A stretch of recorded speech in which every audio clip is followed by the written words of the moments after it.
Amen. The Lord is here.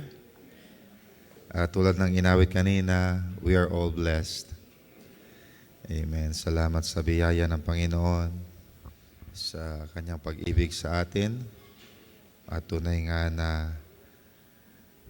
pinagpala niya tayo sa lahat ng bagay. Amen. So, before you have your seats, I'd like you to turn your Bible in 2 Chronicles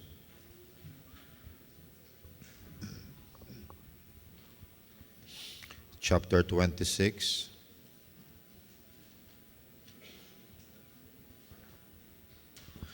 Verse 15.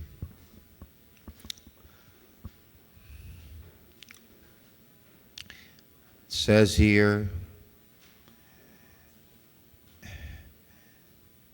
and he made, referring to Uzziah, King Uzziah, and he made in Jerusalem engines invented by cunning men to be on the towers and upon the bulwarks, to shoot arrows and great stones withal.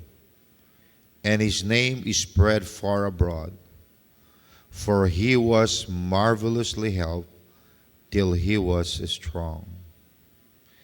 And his name is spread far abroad, and he was marvelously helped till he was strong.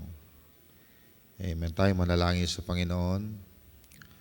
Lord Jesus, we are so thankful because of the word that you give us every service, Lord. And I know, Lord, that faith cometh by hearing, hearing by the word. The more we hear thy word, the more our faith grows and is strengthened. And once again, Father, I pray that you would bless your children by your word. I pray that you would guide your servant. You speak through me, Father, that we may see your marvelous works in our life, in our family, in our ministry. We thank you, Lord, for all the things that you've done for us. Truly, Lord, that thou art the great, awesome God. Great and marvelous are your works, and we honor you and we praise you, our Father. We ask these things in your most precious name, Jesus Christ, our Lord and Savior. Amen. Praise the Lord.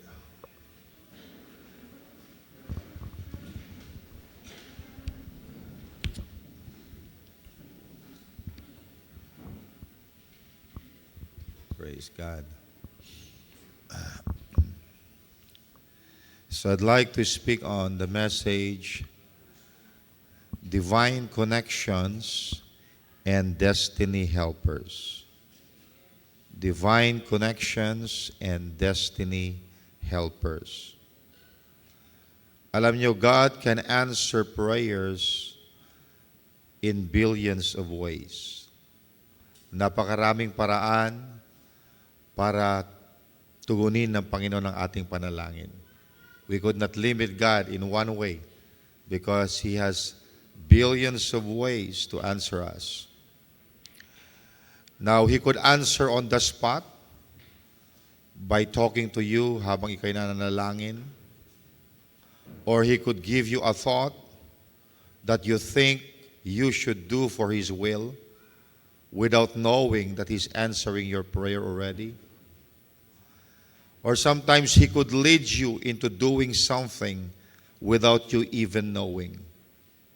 And that happened many times in my life. Sometimes I would do things, but then at the end, if I see the results of what I did, I saw that it was God who led me to do that. So you could see that God could lead you into doing something without you even knowing. And at the end, you would just realize, oh, it was the hand of God that led me. And God could also use His word to show you His will. Pagkat ang salita ng Panginoon, this is the expressed will of God. If you want to know the will of God, you study the Word of God. Or there are also times that God could use other people as an answer to your prayer without them even knowing. Okay? Marahil merong ginawa yung isang tao sa iyo, ayun na pala yung katugunan ng iyong dalangin, pero hindi nila alam. They were doing it unconsciously, okay? But it was already an answer to your prayer. Or maybe you're praying something sa Panginoon and God could reveal it to you, yung katugunan ng iyong dalangin in a dream. Or marahil He could reveal it to you habang umaawit ka or during the worship service while you are praising God, the Lord will drop the answer while you're singing. He could also put a thought in your head that answers your prayer. Bigla na lang nag-drop yung thought, oh, ito yung tinatanong ko sa Panginoon. Ito na pala yung kasagutan. So I'm showing you that there are many ways God answers prayer. Diba? There are many ways God answers prayer, but we'll look how God used man to answer our prayers. Pero ang focus natin ngayong gabi, okay, we will look how God used man to answer our prayers. How God used men to answer our prayers. Kaya ang aking subject ngayon, I'll be speaking about divine connections and destiny helpers. Na may mga taong gagamitin ng Panginoon for us to reach our destiny. May mga taong gagamitin ng Panginoon for us to fulfill our assignment. Amen. We will call them destiny helpers. So, yung mga tao na kailangan natin, God has to make a connection. Diba? Because that person will help you and that person, God will connect. So, we are talking about divine connections and destiny helpers. Dito sa 2 Chronicles 26 verse 15 natin binasa, this is speaking about King Uzziah. At napag-aralan natin how the Lord has blessed him when he did which was right in the sight of God. And when he sought the Lord has blessed him. Tinulungan siya ng Panginoon sa kanyang mga plans for the nation, okay, for the kingdom of Judah. Napakarami mga breakthroughs, mga buildings na naitayo. And the Lord was helping him sa kanyang mga battles, giving him victory. And here in verse 15, ang sabi rito, and he made in Jerusalem engines invented by cunning men to be on towers and upon the bulwarks, to shoot arrows and great stones withal.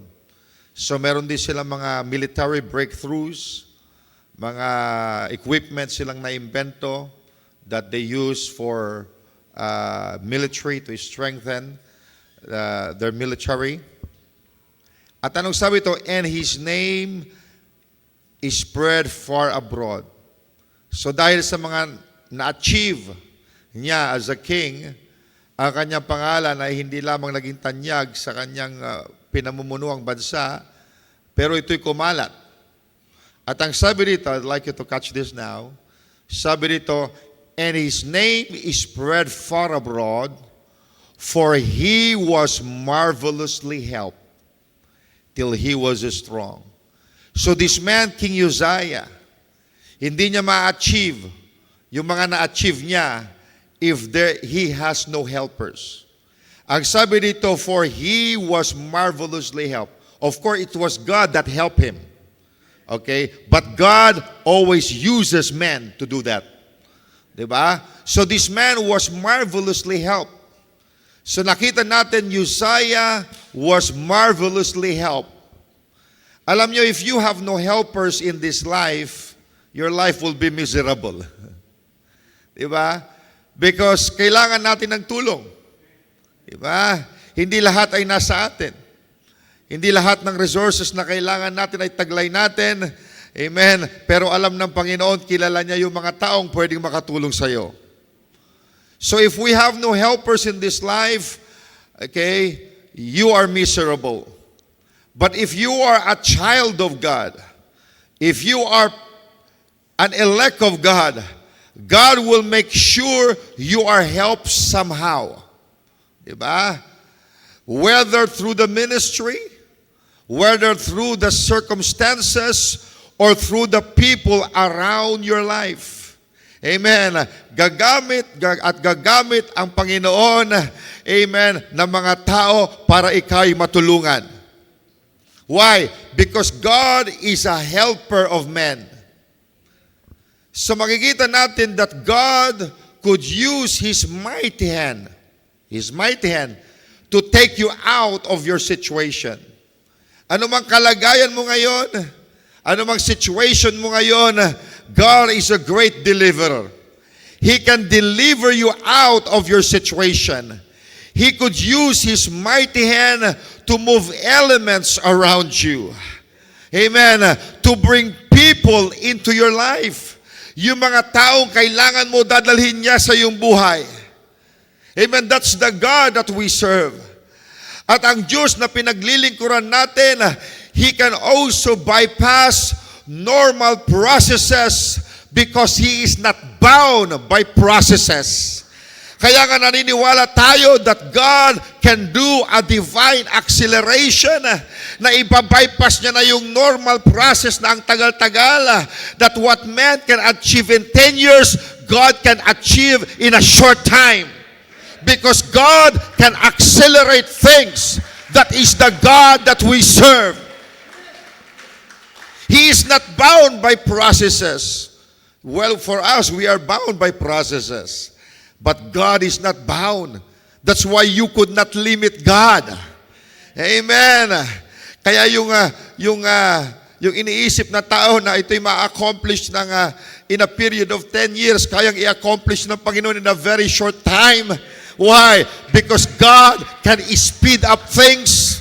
God can accelerate things.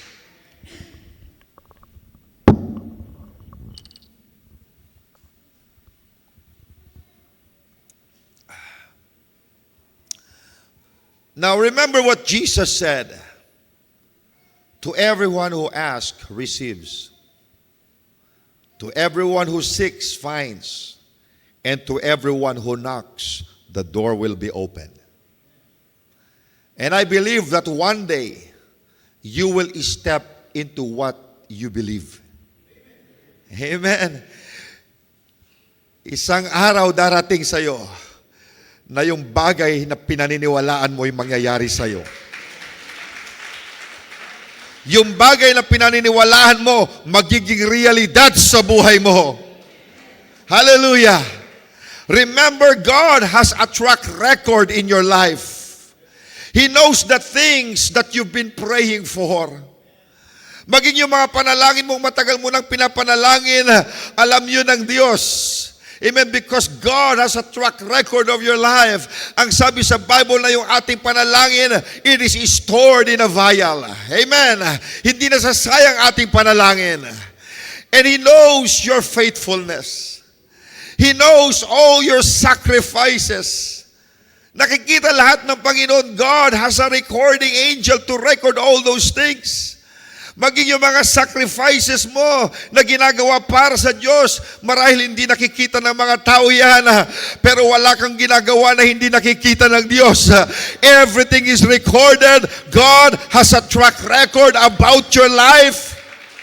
And God has a season to reward you. Why? Because He makes all things beautiful in His time. Kaya nga sabi sa Bible, we should not be weary in well-doing because in due time, you will reap what you sow. Diba? Minsan yung katagang niya, you will reap what you sow, ginagamit lang niya sa masamang bagay, diba? Yung isang tao gumagawa ng hindi magandang bagay, o balang araw aanihin niya yan. Huwag mo lang gamitin sa masamang bagay yan. Kasi ang tinatanim, pwede kang magtanim ng magandang bagay. Amen. Amen. If you sow goodness, you will reap goodness. If you sow mercy, you will reap mercy. Amen. If you sow finances, you will reap finances. What you sow, what you reap. At mayroong time and season between sowing and reaping. But don't be weary, mga kapatid. Amen. In well-doing, because in the proper time, in God's appointed time, amen, you would reap what you sow.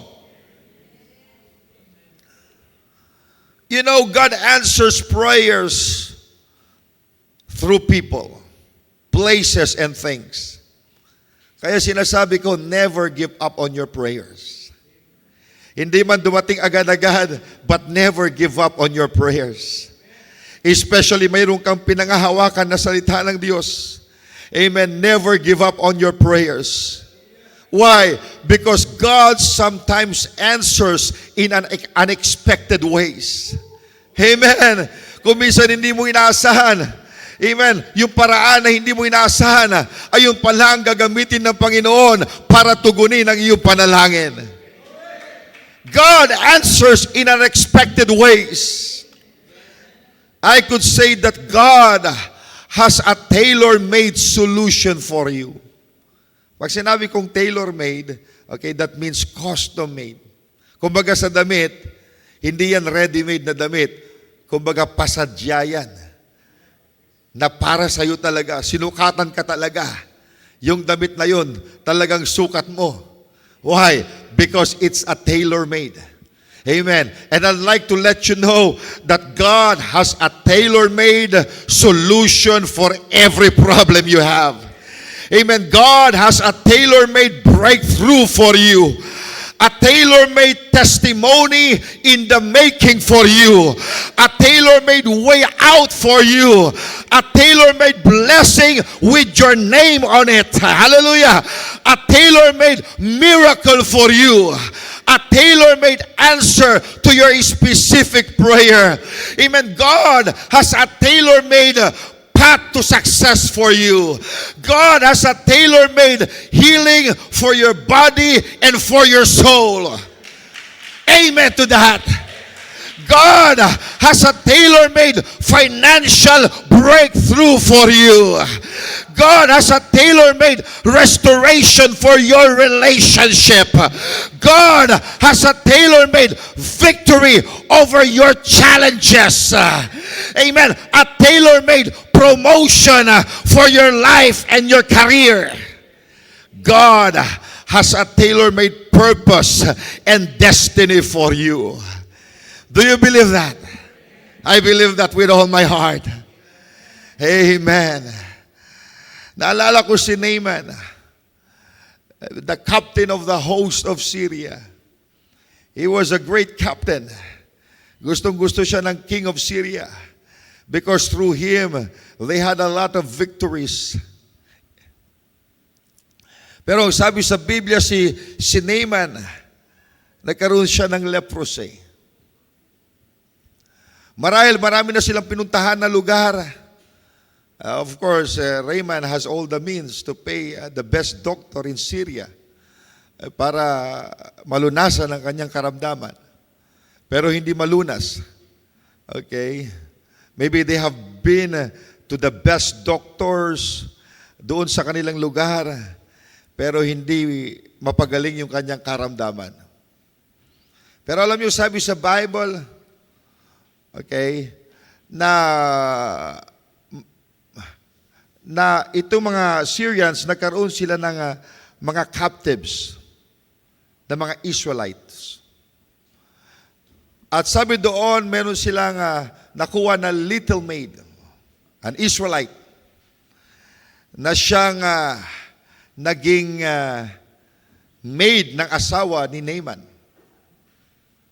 At ang sabi ng little maid na ito, kung si Naaman lamang na aking amo ay makaparoon sa Samaria at mamit niya ang propeta ng Israel, amen, ay ang karamdaman niya ay gagaling. Yung hindi malunasan, amen, sa lugar na ito ay malulunasan doon. Do you see that? So you could see this little maid was the connection para si Naaman makilala niya na mayroong propeta sa Israel na pwedeng bigyan ng lunas yung kanyang karamdaman. Amen. Nagbigay sa kanya ng information, hallelujah, na yung hindi kayang lunasin, amen, na mga doktor sa kanyang lugar. Merong propeta sa Israel na merong Diyos na buhay, na yung hindi kayang gawin ng doktor ay kayang gawin ng Diyos ng propetang yon. So look at that thing, mga kapatid. That was a divine connection that was made by God. Tinawag sa Bible na little maid lamang. It was an unexpected spokesperson na siya pala ang magiging solusyon para malunasan ang karamdaman ni Naaman. She was just called in the Bible a little maid. Kaya sinasabi ko sa inyo, mga kapatid, amen, don't despise people around you. Amen. Don't despise people around you, even if they are not educated, even if they don't have the money that you have, even they are not spiritual as you are, because God can use a nobody in your life. Amen. Pwedeng gamitin ng Panginoon kahit sino. Kahit yung hindi mo inaasahang gamitin ng Diyos, pwede yang gamitin ng Panginoon. Even those who entertain strangers, sabi nga sa Bible, they can entertain angels unawares. Alam nyo, sometimes we see somebody or someone who looks like nobody. Parang itong taong ito, walang pakinabang ito sa akin. Okay. So it seems that this person is nobody. But I tell you, God may use the person or that person na akala mo walang silbi sa'yo. God can use that person to take you to the next level. Amen. Kaya don't despise anybody because you don't know God can make him an instrument for you. You see, this servant girl was put in the family for a purpose to introduce Naaman to the prophet. Do you see that? It was God that made that divine connection para lalong maging kilala ang Panginoon sa Syria. Now, doon sa ating text last Wednesday, I'd like to read that again. Ang sabi dito sa Luke 22 verse 35, and he said unto them, when I send you without purse, that means when I send you without money, and scrip and shoes, referring to extra shoes, lack ye anything? And they said nothing. Jesus was talking to his disciples na isinugo niya to the lost sheep of Israel to preach the gospel. Na isinugo kayo na when I send you without money, without traveler's bag, without extra shoes, did you lack anything? Sumagot sila, nothing. Nothing. Why? Pagkat lahat ng kanilang pangangailangan ay pinrovide ng Panginoon. As long as it's God who has sent you, remember this, He will provide for you. You will not lack anything. Now, nang humayo yung mga disciples na yon, because of the assignment na binigay sa kanila ng Panginoon, nang sila'y mayroong pangangailangan, huwag niyong isipin na mayroong nahulog sa langit pagkatapos bumaksak yung kanilang pangangailangan. Hindi ganun mang nangyari, mga kapatid. Gumamit ang Panginoon ng mga tao along the way. Amen. Habang ginaganap nila, amen, yung ipinapagawa ng Panginoon na mayroong silang pangangailangan, ang Diyos may mga ginamit na mga tao, hallelujah, para may provide yung kanilang pangangailangan, and we will call them divine helpers.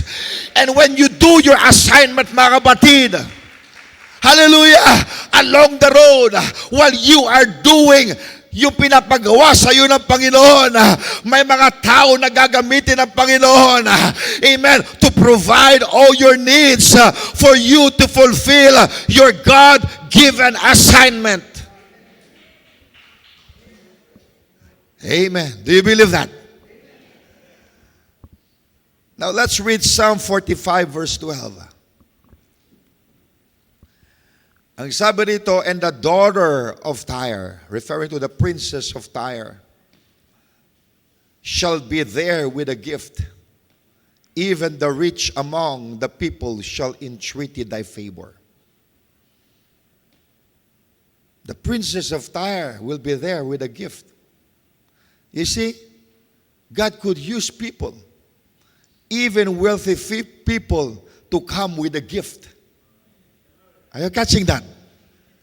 So whatever you need as a child of God, amen, whatever you need as a child of God is orchestrated from heaven. I believe that God is still in control and will always be in control. Amen. God in His economy and wisdom would move elements. He would use somebody to bless you. Do you believe that? God can speak someone to bless you. Well, it happened a lot of times in my life. Sometimes things comes unexpectedly. Diba? Bigla may magsusulat sa akin, Pastor, I'd like to give you this. Why? Someday out of the blue, the Lord dropped you in their heart. Diba? God can speak to someone to bless you. Amen. God could lay you in their heart para kung ano mang ninakaw ng kaaway sa iyo ay ma-restore. Tama ba? Do you believe that God can do that? Now let me read Job 42 again. Job 42 verse 10. I read it last Wednesday. Ang sabi rito, and the Lord turned the captivity of Job. In other words, God restored the losses of Job. The wealth that was lost was restored by God. When he prayed for his friends, also the Lord gave Job twice as much as he had before. Amen. That is God's law of restoration. When God restores, He gives you more than what you have lost. Verse 11, then came there unto him all his brethren, and all his sisters, and all they that had been of his acquaintance before, and did eat bread with him in his house, and they bemoaned him, and comforted him over all the evil that the Lord had brought upon him. Now catch this now. Every man also gave him a piece of money, and everyone an earring of gold. So the Lord blessed the latter end of Job more than his beginning. For he had 14,000 sheep, and 6,000 camels, and 1,000 yoke of oxen, and 1,000 she-asses. She had also 7 sons and 3 daughters. Now, sabi nito, God blessed the latter end of Job more than his beginning. How did God do that? Nawala yung ari-arian ni Job. Paano naging yung kanyang latter end was more than his beginning? Bagkat nakita natin in the process of restoration kay Job, amen, God brought people to give something to Job. Pagkat nawala lahat, God has taken his property, his wealth from him. Paano siya magsisimula? Ang Panginoon ay gumamit ng mga tao. Yung mga taong pumapasyal kay Job, sabi ng Panginoon sa kanilang puso, huwag kang pupunta kung wala kang ibibigay. Hallelujah. Amen. When they come, mga batid, amen, everyone would give Job a piece of money. Amen. Ang sabi dito, and everyone an earring of gold. Kaya nakapagsimula muli si Job, at nang siya'y nagsimula muli ng kanyang negosyo, marami namili siya muli ng mga hayop kanyang pinarami. Amen. Na ginawa ng Panginoon na fruitful hanggang mga kapatid tuluyang na-restore yung kanyang nawala sa kanya at dinoble pa ng Panginoon. At anong sabi sa Bible? God blessed the latter end of Job more than his beginning. Pero para mangyari yung restoration, Job must have divine helpers. Pagkat nawala lahat, pero may mga taong ginamit ang Panginoon sa kanya para may restore lahat ng nawala sa kanya. And this is called divine helpers. Amen. So when you pray for something, God in His economy can move people. God in His economy can move angels, even animals. Do you believe that? Sino bang napakain kay Elijah in times of famine? Raven. Amen. He can even command animals. He could command everything in His economy. I believe that God directs and connects you with helpers to fulfill your destiny. Do you believe that? God connects you with helpers to fulfill your destiny. Proverbs 13 verse 22. A good man leaveth an inheritance to his children's children. Oh, this is so much blessing that this good man has received. Maybe he has received God's best. Kasi this man ay hindi lamang mag-iiwan ng mana sa kanyang mga anak, pati sa kanyang mga apo. Diba? For you to do that, you must be blessed. Diba? A good man leaveth an inheritance to his children's children, and the wealth of a sinner is laid up for the just. Have you realized that? Yung wealth ng sinners is laid up for the just.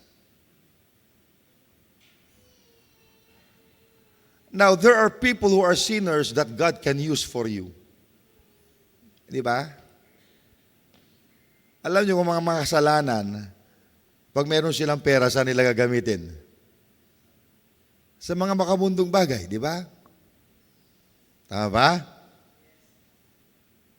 Kaya gusto ng Panginoon i-transfer yung wealth nila sa righteous. Kasi kapag ang righteous ang pinagpala, saan nila gagamitin?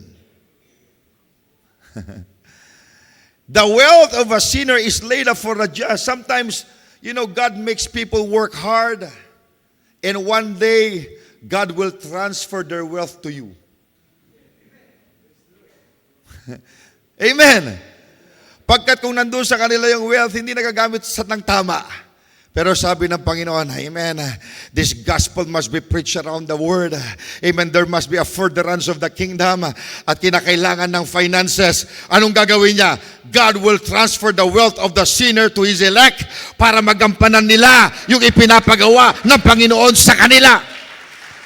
Sometimes to spread the gospel would cost a lot. Do you see that? I've been traveling. Itong next week, I would be traveling with my wife and with my daughter. Could you imagine whenever we travel, how much will it cost for the ticket? Pero salamat sa Diyos pagkat pinuprovide ng Diyos. Sinasabi ko mga kapatid, we also need finances to operate. Do you see that? Amen. And the Lord, amen, could transfer the wealth of the sinners to the just. Why, mga kapatid? Para ma-fulfill yung kanyang ipinapagawa. Pagkat sabi sa Bible, this gospel shall be preached around the world and the end would come. How could this gospel be preached kung hindi pagpapalain ng Panginoon ng elect? Kaya nga magtataka kayo, itong end time message hindi siya organized tool ng ibang mga denominasyon. Pero mga kapatid, namimigay sila ng libro. Diba? Namimigay sila ng e-books. Yung mga Jehovah Witness, binibenta nila yung mga libro. Pero dito binibigay. Why? Pagkat para kumalat, mga kapatid, yung ebanghelyo, yung mensahe ito, God has to bless the ministry. May mga sinan sa amin na mga SD card, nandun na lahat ng ng prophet, messages ng prophet, you could hear it from your cell phone. Binibigay yan, pinapadala yan sa lahat ng mga ministro around the world. And we are receiving it for free, wala kaming binabayaran. It is showing us that God has blessed the ministry of Branham. Punta kayo sa Voice of God, you would see how the Lord has blessed them. Makikita nyo ang Voice of God, bumili sila ng parang mas maganda pa sa John Hay. They call it the Still Waters Camp. Every year nagkakaroon ng camp doon, napaganda ng lugar. Amen. Meron silang mga archery doon, meron silang boating, meron silang mas maganda pa sa dyan. I was looking at the website. Amen. Nagkakaroon ng camp yearly doon from delegates from different nations. You could see how the Lord has blessed, amen, the Branham ministry at the latter end. Do you see that? You could see the spread of the gospel. So sometimes God makes people work and then eventually God transfer their wealth to you. Now, I'm not saying that you don't work because you must also work hard because God promised to bless the works of your hand. Diba? Sabi na pa, I will bless the works of your hand. Paano kung walang yung work yung hand mo? Ano yung bless ng Panginoon? Amen. Gawin lang natin. Amen. Yung ating pwedeng gawin ayon sa abilidad na ibinigay ng Panginoon sa atin. Kung meron tayong skill, i-develop natin yan. Tama. I-develop mo yung skill mo, nandiyan na yan sa iyo mga kapatid. I-develop mo yun mga kapatid. At ano mang gawin mo, that God will open doors of opportunity. God will bless the works of your hand. Lahat po tayo, binigyan tayo ng Panginoon ng talent. Lahat po tayo merong skill na binigay ng Panginoon sa atin. Amen. I-hone natin yan, i-develop natin yan. Because God can use that God-given talent to bless you. He will bless the works of your hand. That's the promise of the Bible. Amen. Ibig sabihin, do your part. Amen. And God will do His part. If you do your part, God can even do above you have ever asked Him. I'd like to read Daniel chapter 1. Mga Babylonians, okay, when they besieged Jerusalem, they have taken some of the Jews to Babylon as captives. Okay, and some of these people came from the royal family. At sa first batch ng mga dinala sa Babylon ay napasama si Daniel. At sabi dito sa verse 3, Daniel 1 verse 3, and the king spake unto Ashpenaz, the master of his eunuchs, that he should bring certain of the children of Israel, and of the king's seed, and of the princess. Okay? Look at this, that he should bring certain of the children of Israel, and of the king's seed. Ibig sabihin, from the royal lineage. And of the princess, children in whom was no blemish, but well favored, and skillful in all wisdom, and cunning in knowledge, and understanding science, and such as had ability in them to stand in the king's palace, and whom they might teach the learning and the tongue of the Chaldeans. I'd like you to catch this. So, kapag sumakop ang Babylonian, hindi nila pinapatay yung mga tao. Kasi may mga tao doon na may mga skill na pwede nilang pakinabangan. Diba? So dito, si Ashpenaz ay inutusan ni King Nebuchadnezzar na from the lineage of the royal family, ay maghanap siya doon na mga taong with no blemish, well-favored, skillful in all wisdom, cunning in knowledge, someone who understood science, na mayroong ability na ititrain nila for a period of 3 years. Okay? At naipasama doon si Daniel, kasama kanya at si Shadrach, Meshach, Abednego. Okay. So, I don't know exactly what happened. Maybe in some sort ay merong aptitude test na binibigay doon sa mga captives. Katapos, titingnan nila yung skill nila to evaluate if this person is cunning. So, kung nagkaroon ng aptitude test, pumasa sina Daniel, sina Shadrach, Meshach, Abednego, nakapasa sila. So, ipinasok sila doon sa training. Diba? At after ng training, nakita natin mga kapatid that sabi doon na whenever yung mga train na mga tao ay humaharap sa king, the king found out na si Daniel, sina Shadrach, Meshach, Abednego, yung kanilang wisdom is 10 times better sa mga magicians, sa mga astrologers. Now, why am I showing you this? I'm just showing you something. Because why was Daniel went to such a high position in Babylon? Bakit si Daniel nagkaroon ng mataas na position sa Babylon? Because of the divine connection through Ashpenaz. Hindi naman kilala ni Nebuchadnezzar si Daniel at yung skill na meron siya na binigay ng Panginoon. Tama ba? Pero mga kapatid, si Ashpenaz, ginamit ng Panginoon na para ma-recognize yung taglay nila Daniel at ng kanyang mga kaibigan. And dahil dito, na-connect siya kay King Nebuchadnezzar. At nang nakita ni King Nebuchadnezzar yung skin nila, Daniel was given a high position in Babylon. So ibig sabihin, God connected Daniel through Daniel to Ashpenaz, para itong si Ashpenaz ay connecta siya kay King Nebuchadnezzar. At yung mga qualification na hinahanap nila, Daniel met that qualification. So nakita natin, there is Ashpenaz that will link Daniel to King Nebuchadnezzar. If he was not linked to Nebuchadnezzar, he would not have that impact in Babylon. Iba? So ang Panginoon ang gumawa ng divine connection na yun mga kapatid. Amen. Para ganun ang maging impact ng buhay ni Daniel. He was holding a very high position. He was a man of influence in Babylon. Now what do you see? This is God's favor. By the favor of God, He will link you to someone to see the value in your life. Marahil yung mga ibang tao, hindi nila nakikita yung value ng buhay mo. Yung value, yung potential na nasa sayo. But God will link you to someone that would see the value in your life. What is that? That is a divine connection. You see, a diligent man will stand before great men.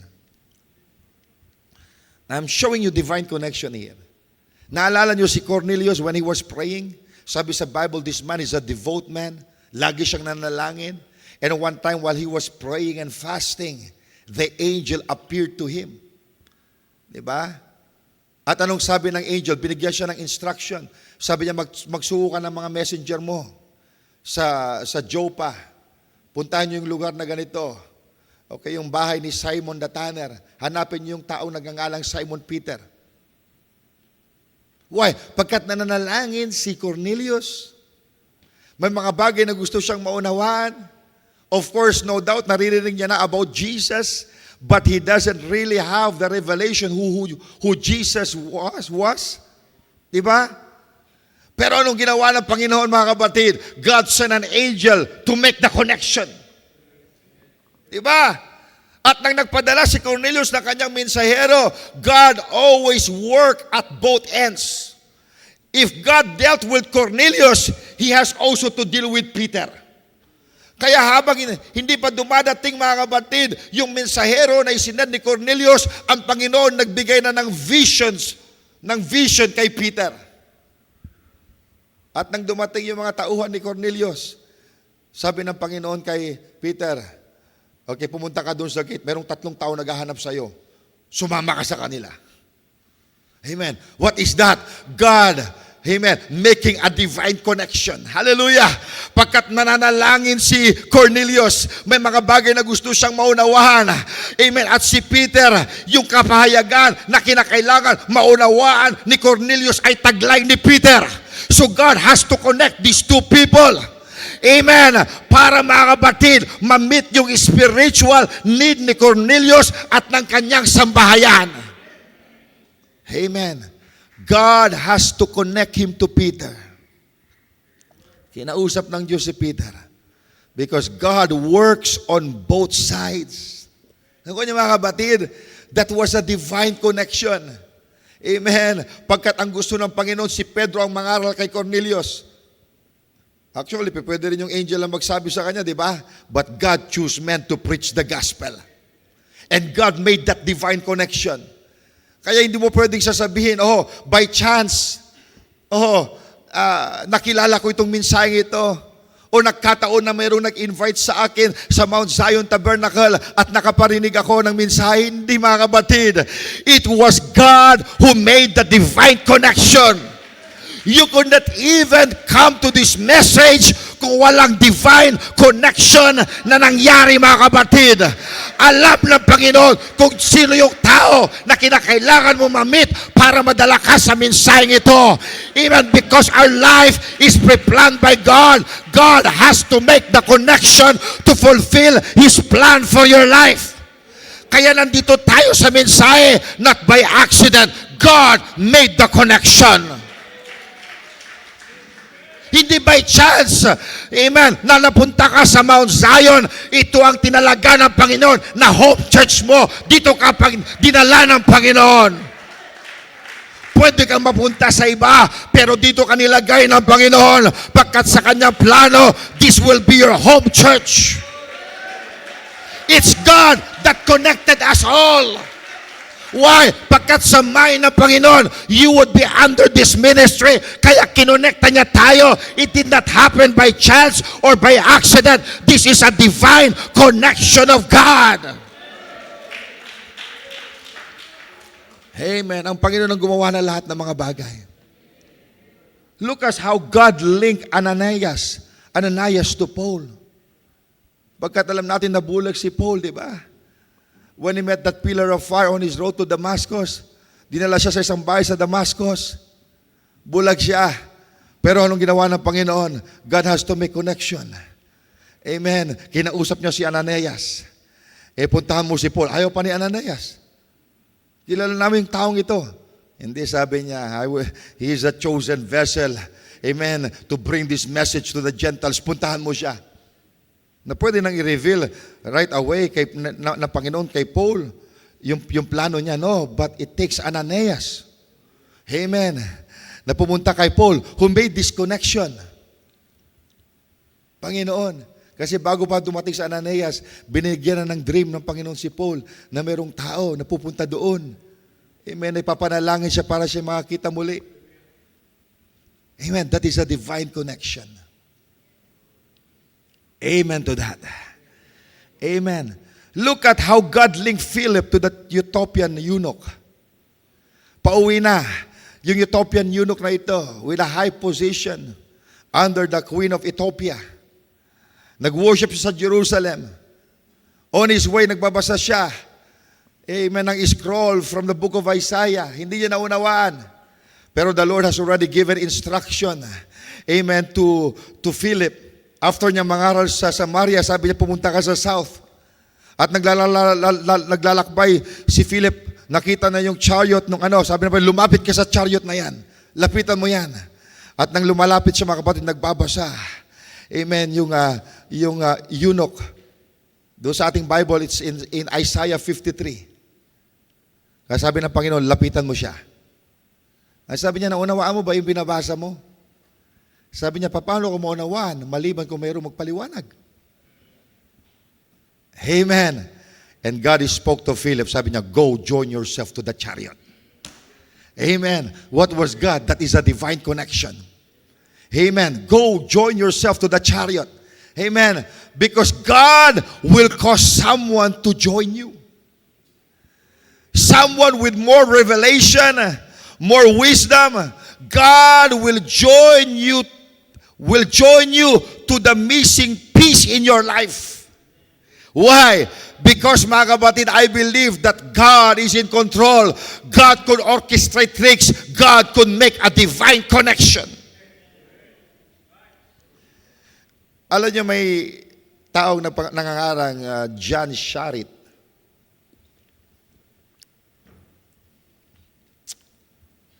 I read his testimony, okay, in one of the messages ni Brother Branham, si John Sharit. Isa siya sa mga campaign managers ni Brother Branham. This man was up from a poverty, ni-raise up siya ng Panginoon, pinayaman siya ng Panginoon. At itong taong ito ginamit ng Panginoon, okay, to finance yung ministry ni Brother Branham. And his name is John Sharit. Why? Because God has a way of working through men. Diba? Kaya si Brother Branham nakapag-travel around the world 7 times. Nang sinabi sa kanya ng angel na you will have a international minister, you would travel in different places. Sabi niya, how can I do this? I'm just a poor man. Wala siya finances. But along the road, habang ginagawa niya, the Lord provided. Meron siya mga destiny helpers just like John Sharit na magpo-provide ng lahat ng pangangailangan niya for the ministry. Do you see that? Sa time na isinilang si Moses, alam natin, si Pharaoh, nagbigay siya ng decree na kapag yung Hebrew woman ay nagsilang ng lalaki, papatayin. Inutusan niya yung mga midwives. Sabi niya, pag kayo nagpapaanak ng Hebrew, kung lalaki, patayin nyo na. Bahala na kayo. Sakalin nyo kung anong pwede para mamatay. Diba? Pero mga kapatid, ayun yung season na kinakailangan maisilang si Moses. Amen. Na itinalaga ng Panginoon na deliverer nila. Kaya mga kapatid, yung mga midwives, sabi sa Bible, they feared God. Hindi nila sinunod yung utos ng hari ni Pharaoh. Nang tinanong sila ni Pharaoh, anong ginagawa nyo? Di ba inutusan ko kayo kapag lalaki yung isinilang, patayin nyo. Anong ginawa nyo? Nagdahilan yung mga midwives. Ang sabi nila, iba kasi ang mga Hebrew kong mga anak, hindi tulad ng mga Egyptian. Hindi pa kami dumadating, lumabas na yung bata. Amen. Merong ginamit ang Panginoon ng midwives. Pagkat ang plano ng Panginoon maging kaaway, hindi niya pwedeng hadlangan. Look at the boy with 5 loaves and 2 fishes. He was not stingy. Nagdala siya ng kanyang baon. Okay, he carried what he was supposed to carry. Hindi ko alam kung gaano kalaki yung tinapay na kanyang dala. 5 loaves and 2 fishes. Marahil it's more than enough for him. Nagdala siya ng kanyang baon. Pero siya'y ginamit ng Panginoon. Diba? Para mapakain yung thousands of people by a miracle. Kaya masasabi ko, no matter how young or poor you are, you can be used by God. You can be used by God. No matter how despised you are, you can be used by God. God has something special that can only be found in you because you are beautifully unique. Special ka, wala kang katulad. Ikaw ang nag-iisa. Wala nang ibang iyan, ako lang. At wala nang ibang ikaw, ikaw lang. You are especially designed by God for a certain purpose. Now let us read Ezra chapter 1, verse 1.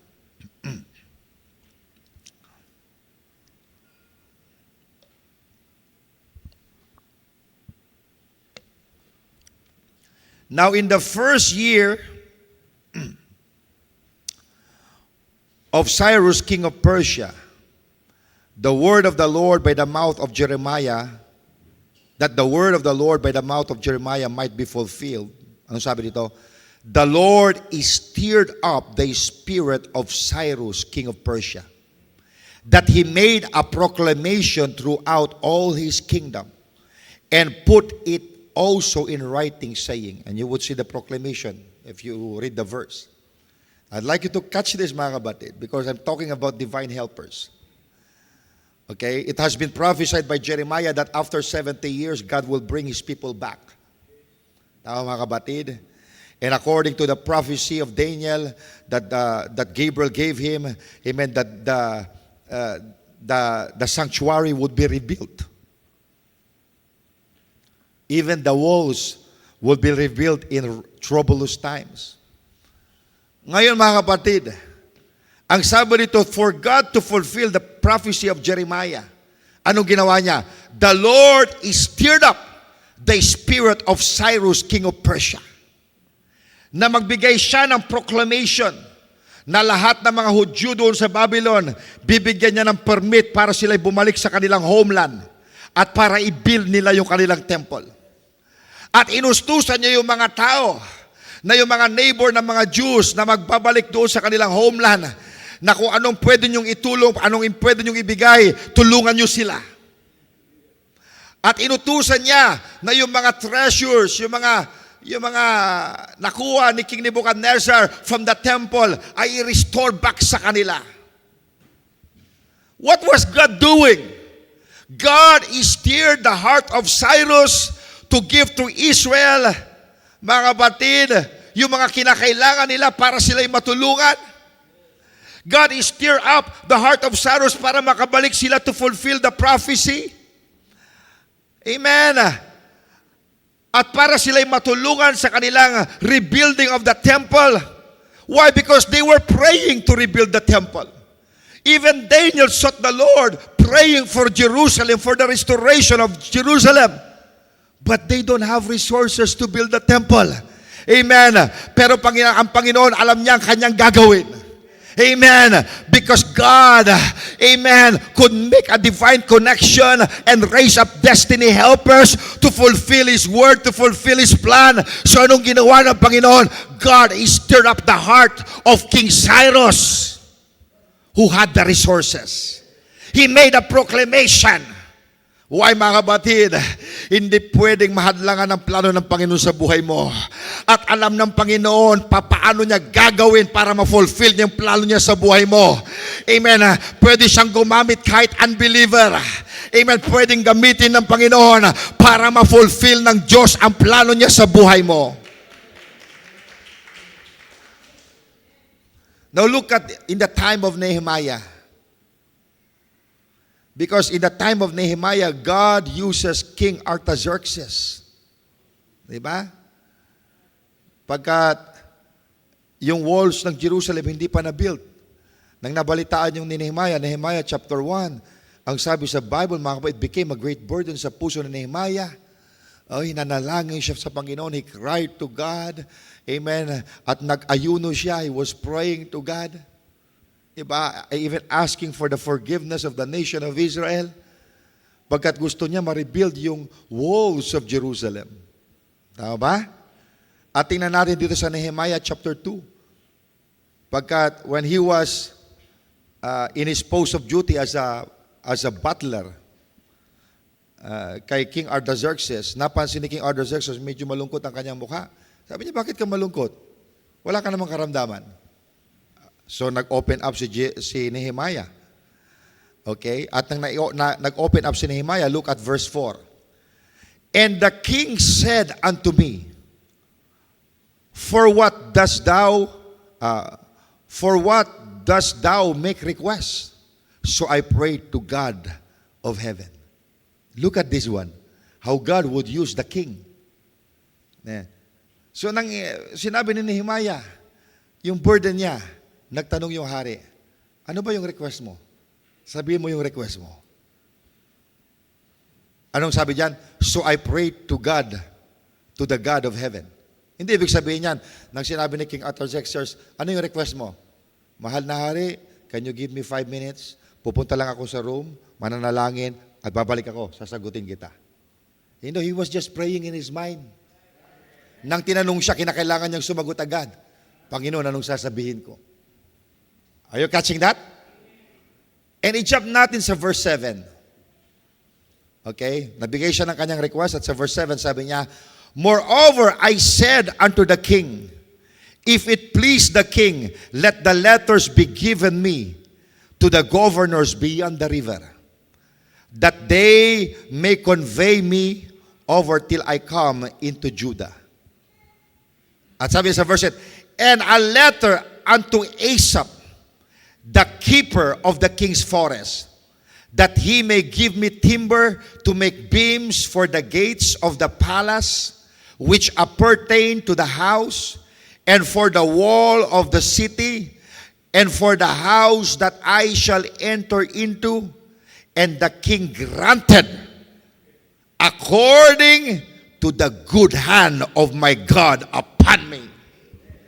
Look at this. Ano yung request mo, Nehemiah? Ang sabi niya, "Mahal na hari, pwede ka rin bang sumulat doon sa managers ng King's Forest, pagkat hawak niya yung mga kahoy, yung mga logs, timber. Kasi kinakailangan ko ng timber for the gates sa fortress ng temple. Okay? Kailangan ko ng timber pag gagawin namin yung walls of the city, maging sa bahay na gagawin ko doon. Natitirhan ko, kinakailangan ko ng mga kahoy."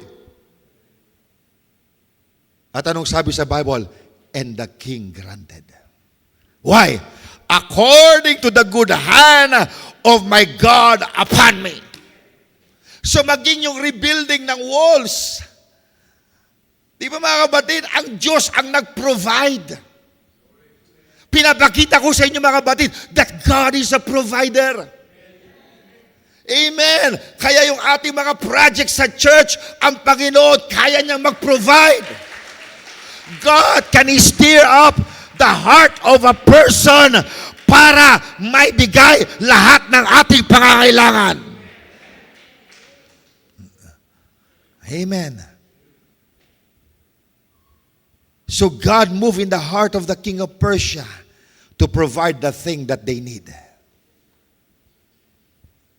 Kaya sinasabi ko, you will never be empty as a child of God.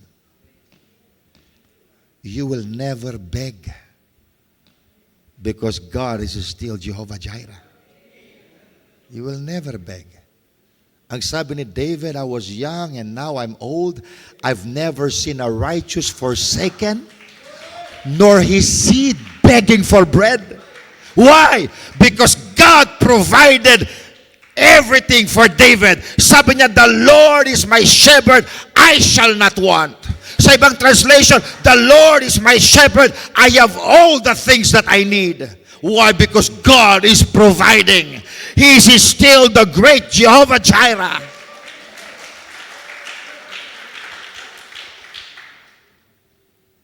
Amen. This divine favor that comes from God. Nang sinabi ng mga midwife kay Pharaoh, "Oh, pagdating namin, nanganak na yung mga Hebrew." Ganun ba? Kaya sabi ng Pharaoh, "Mabibigyan na ako ng decree.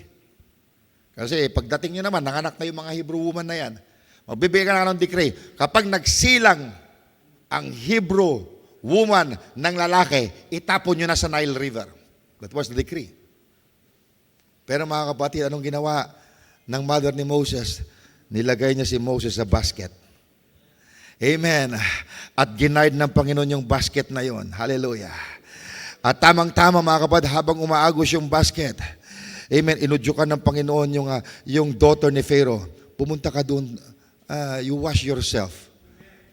Pumasya ka doon sa river. Bumaba mga kapatid. At timing na timing mga kapatid, nang nandoon yung daughter ni Pharaoh, nakita yung basket. Amen, nandoon. Pinakuha niya yung basket. Pagkatapos ng binuksan yung basket, the Lord caused Moses to cry. Nang binuksan yung basket, bigla umiiyak si Moses as a baby. Sabi ng daughter ni Pharaoh, "This must be a Hebrew." At umiiyak yung bata, naawa siya. Naawa siya. Kaya ano mga kapatid, dapat patayin si Moses, hindi pinatay si Moses. Inadapt siya ng anak ni Pharaoh, ng daughter ni Pharaoh.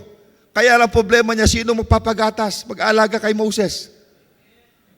Katapos lumapit si Miriam. Sabi niya, "Gusto niyo bang maghanap ako na mag-aalala ka sa batang yan. O sige nga, hanapan mo ako. At anong dinala? Yung nanay mismo ni Moses.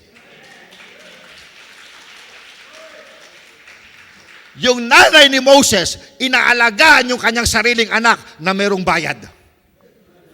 Ganyan ang Panginoon. Amen! Amen. Anak niya na nga yung kinalagaan niya. Binabayaran niya pa siya sa pag-alaga niya ng kanyang sariling anak. Ganyan ang Panginoon mag-provide. Praise the Lord. Amen. That's God's divine favor, mga kapatid. Parang sinasabi ng Panginoon na, I'm going to use even your enemies who hate this child. Sila mismo ang gagawin kong financer para lumaki yung bata. Amen. Kaya sinasabi ko sa inyo, even those who hate you, God can use them. God can use the critics to elevate you. Di ba? Kung sa akin nga, kung may mga critics mga kapatid, di mas lalo ako nakikilala. Mas lalo sila naku-curious sa akin. Kung naku-curious sila, pakikinggan nila yung message. Di ba? O di maraming, mas maraming nabibless. Because God can even use your critics to elevate you. God can use the negative statement against you to push you more into prayer and consecration. Di ba? Now look at Ruth. Here in Ruth chapter 2 verse 3. Pagkat nang sila'y dumating sa Bethlehem, Judah with Naomi. Okay, si Ruth sabi niya, pupunta muna ako, kukuha ko ng mag-glean ako sa field para tayo may makain. Pagkat sa Israelites, ang utos sa kanila ng Panginoon, kapag kayo mag-harvest, huwag niyong i-harvest lahat, magtira kayo ng pwedeng i-harvest ng mga mahihirap, magtira kayo ng mga gleanings, diba? Para yan sa mga fatherless, sa mga poor, sa mga widows, para pwede silang pumunta sa field nyo para gumapa sila. So ito ngayon, si Ruth, nagpaalam kay Naomi, pupunta muna ako kasi gagapas ako para meron tayong makain. At sabi sa verse 3, and she went and came and gleaned in the field after the reapers.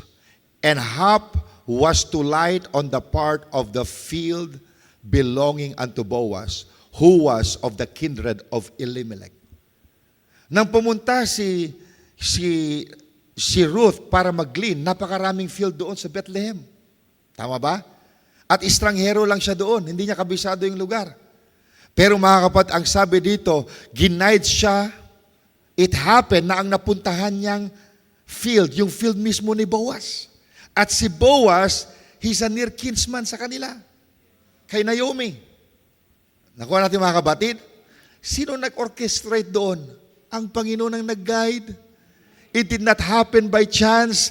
Amen. Pero ginide ng Panginoon si Ruth doon sa field ni Boaz. Kaya mga kapatid, sabi ko sa inyo, ang Diyos ang nag-guide sa inyo para mapunta sa mensahe. It's God's strategy and divine provision. At ano pa ang sabi ni Boaz, mga kapatid, doon sa kanya mga servants? Sabi niya, kumuha kayo ng mga head, yung mga ibang bahagya ng anin nyo na nandoon na sa bundle. Kumuha kayo and drop it on purpose. Para kung dumaan doon, si Ruth, kukunin niya yun. Could you imagine? Si Boaz, inutusan niya yung mga servants na mag-drop on purpose. Amen. Para may makuha si Ruth.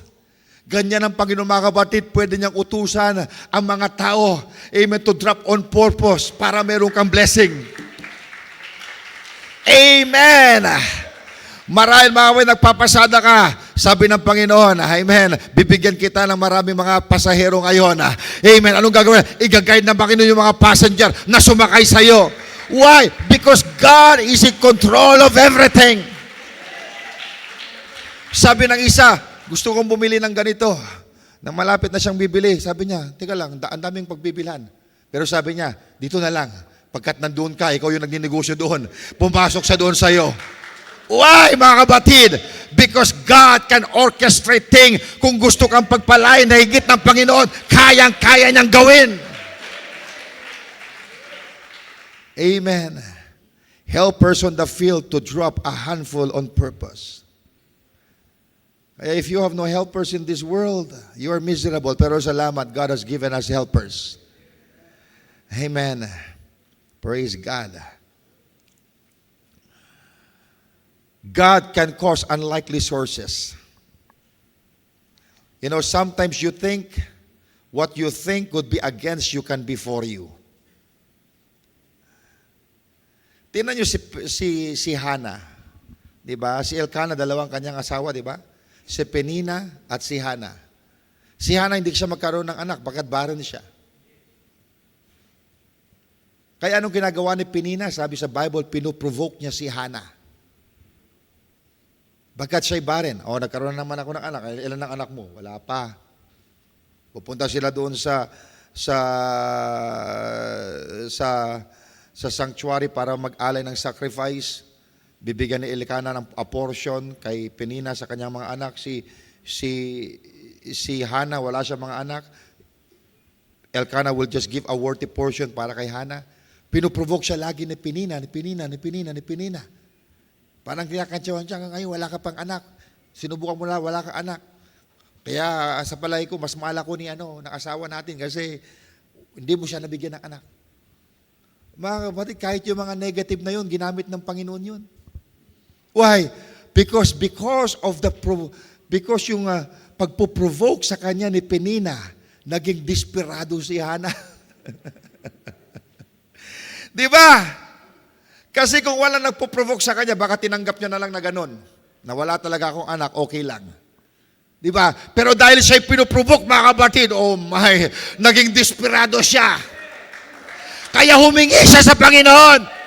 Sumumpa siya sa Panginoon. Panginoon, kung bibigyan mo ako ng anak na lalaki, nangangako ako sa iyo, i-offer ko sa iyo, bigyan mo lamang ako ng anak.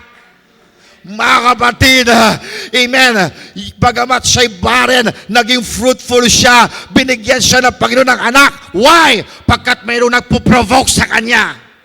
Kaya huwag hayaan nyo lang yung mga nanglalait sa inyo. Kung minsan pinapadala yan ng Panginoon, para ma-realize nyo, oo nga, light na lang ng light yan, hanggang desperado ka na, Panginoon, tulungan mo ako, Panginoon. Iahon mo ako sa kalagayan ko. Maging mga kapatid ko, nilalait ako kung ano sinasabi sa akin. Amen. Pero alam ko, Panginoon, meron kang gagawin. Kaya mo akong iahon sa aking kalagayan ngayon. Kaya mga kapatid, yung manalalait sa iyo, blessing din. Kasi hindi ka nanalangin ng ganyan kung hindi ka nilalait. Amen. Praise God. God can even use people who are negative. Amen. To bring out the best from you. God can make you hear something that encourages you, di ba? Just like si Gideon, binigyan ng Panginoon ng dream to encourage him. God knows how to help you. Alam nyo, we are all familiar, no? Sa story ni Esther. Di ba? Na nasay na yung decree para ipapatay yung mga Jews. Di ba? Si Mordecai naging desperate. Okay? Nagpadala si Mordecai ng mensahe through Hatak kay Esther. Okay? At alam natin yung nangyari, di ba? Nag-ayuno si Esther. Sabi niya, manalangin kayo, mag-ayuno kayo. Okay? Mag-ayuno kayo. You know that they were standing in the gap. Kasi because of that decree. Di ba? So, anong ginawa ni Esther? She wore her royal garment. Okay? Pumasok siya doon sa king's court.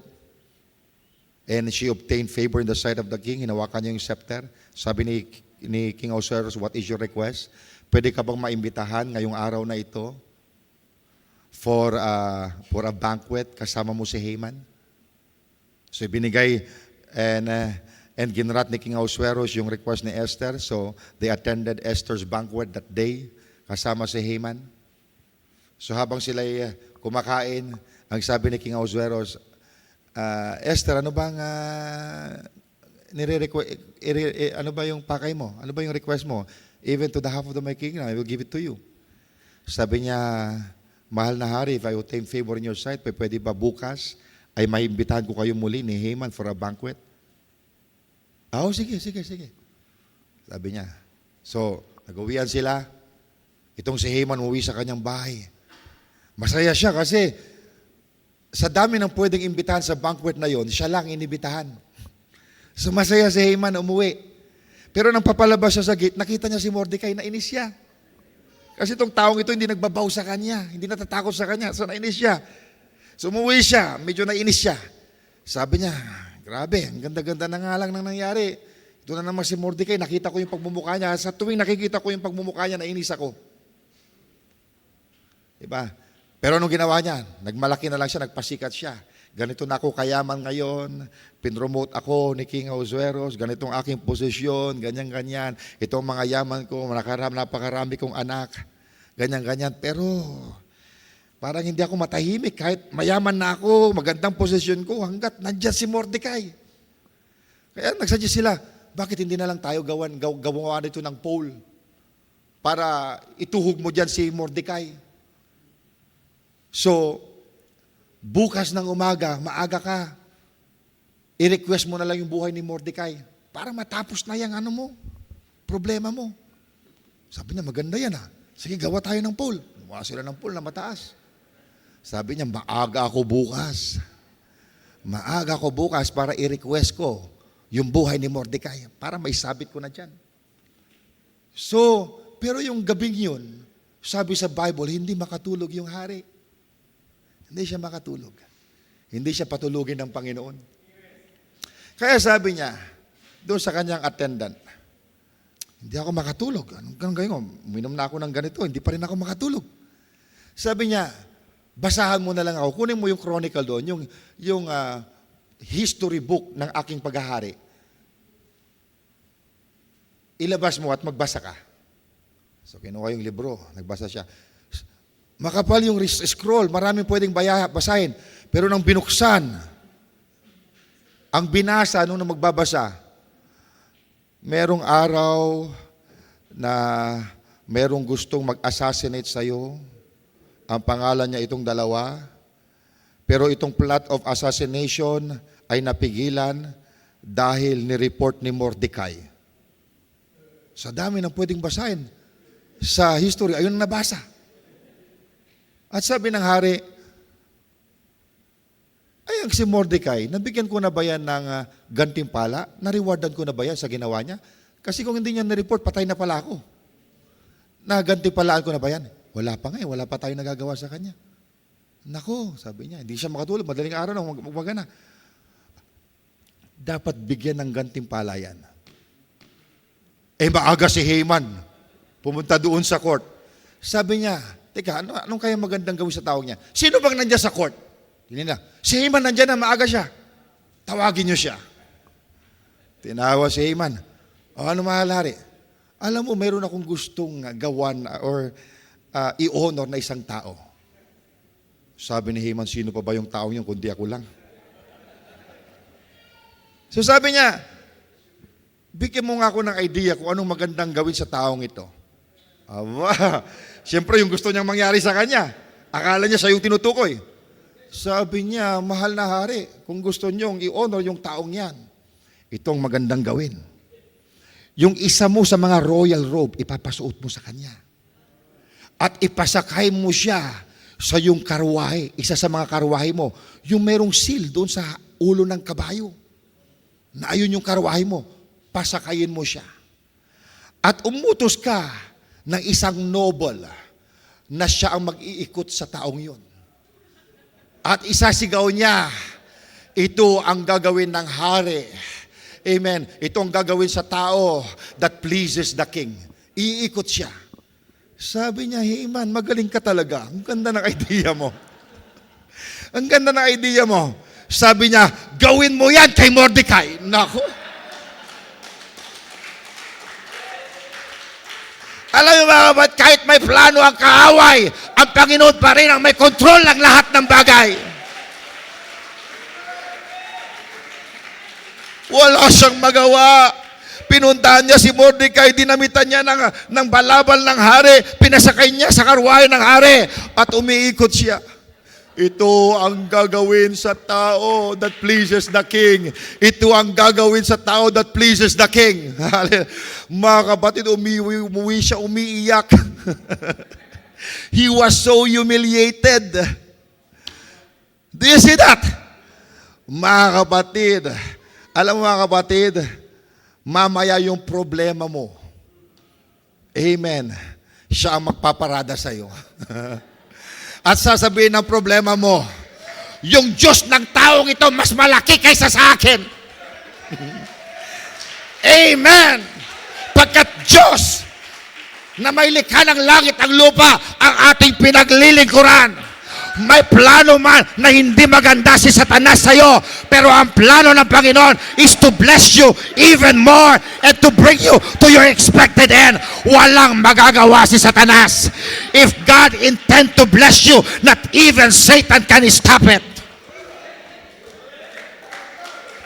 Because God is still in control. Hindi makatulog yung hari. Malay mo kung yung isang tao hindi patulugin din ng Panginoon. Hindi siya makatulog. Hindi ako makatulog. Ha? Sabi niya, nag-Herbalife din ako, hindi pa ako makatulog. Bakit kaya hindi ako makatulog? Sabi niya, habang hindi siya makatulog, awit na nga lang ako. Biglang habang umawit siya, nag-drop ang Panginoon thought sa kanya, gusto kong tulungan mo yung taong ito. Lord, magkano bibigay ko? Itong ibigay mo. Di ba mga kapatid? Pwede gawin ng Panginoon yan. Amen. That is the God that we serve. Amen.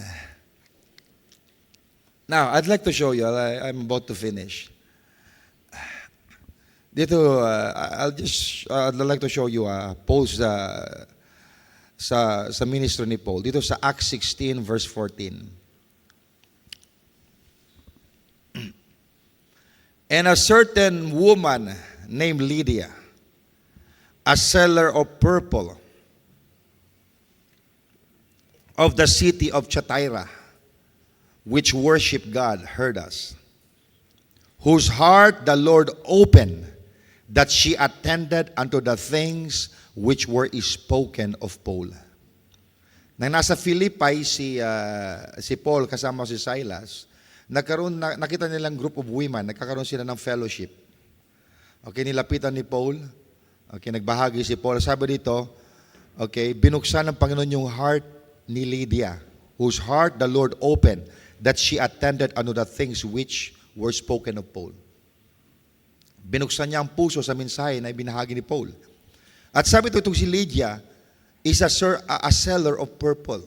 Magandang kanyang negosyo. Okay, pag sinabi natin purple, that's a royal color. Okay. She's a wealthy woman na nakasama ni Paul, at ito ang isa sa mga tumulong kay Paul sa kanyang ministry. Why? Because God always used divine helpers. Nakuha natin? Now, dito sa Luke chapter 2, basahin natin. Luke chapter 2 verse 8 to 13. And he, Jesus, and he sent Peter and John, saying, Go and prepare us the Passover that we may eat. So gusto ni Jesus Christ, i-celebrate nila yung Passover. So inutusan niya si Peter at John, Go and celebrate us the Passover that we may eat. And they said unto him, Where wilt thou that we prepare? Saan mo gusto na i-prepare namin? And he said unto them, Behold, when ye are entered into the city, there shall a man meet you, bearing a pitcher of water. Follow him into the house where he entereth in.